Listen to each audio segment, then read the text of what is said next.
Bumaba ang inflation rate sa Canada noong Pebrero sa 2.8%. Mabuting balita raw ayon sa mga ekonomista. Ang detalye sa report ni Teresa Redula. Dahil sa cellular at internet access services, bumabang muli ang inflation rate ng Canada nitong Pebrero sa 2.8% ayon sa Statistics Canada. Bahagyang pagbabago kumpara sa 2.9% noong Enero na inasahan ng ilang ekonomista. Nakita ko yung trend mula December 2023, nasa 3.4% siya.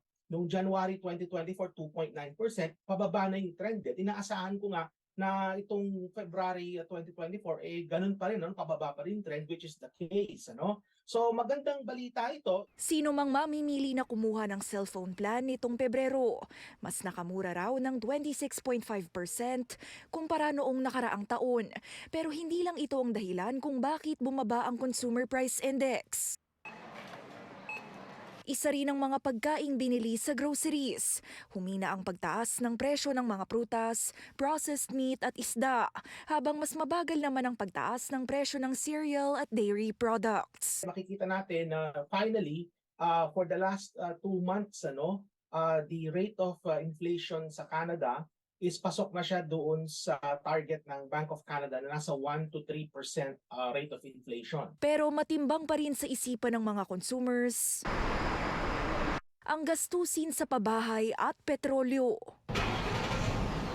Naayon sa Statistics Canada, pangunahing nagpataas sa inflation rate noong nakaraang buwan. Sa totoo lang, kung hindi hinila pababa ng cellular services at food purchase from stores at saka mga internet access services, kung hindi nila hinila pababa yung rate of inflation, malamang yung rate of inflation natin for the month of February, bahagyang tumaas ito. Kasi nga, tumaas din ang presyo ng produktong petrolyo at nandyan pa rin yung mataas na mortgage and rent. Naunang sinabi ng Bank of Canada sa kanilang interest rate announcement Marso na bagamat maaasahang nasa 3% ang inflation rate hanggang Hunyo, hindi ganito ang kaso sa presyo ng gasolina at pabahay. Ang inaasahan ko po is patuloy pang bababa ang ating rate of inflation sa Marso, kung hindi po magbabago yung sitwasyon. Pero siyempre, hindi naman po natin masasabi with certainty kasi kagaya nga halimbawa yung presyo ng produktong petrolyo, very volatile po yan. May konting kaganapan lang po sa gitnang silangan,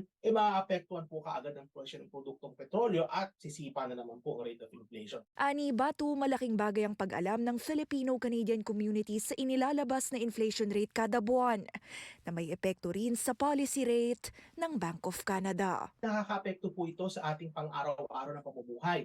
Nakaka-apekto po ito sa ating pagpaplano sa gastusin. Nakaka-apekto po ito sa ating pagbabudget. Kaya napakahalaga po na maging aware po tayo kung ano po itong mga ito at para po mas magiging well-informed po tayo sa ating mga financial decisions. Teresa Redula, Omni News, Toronto.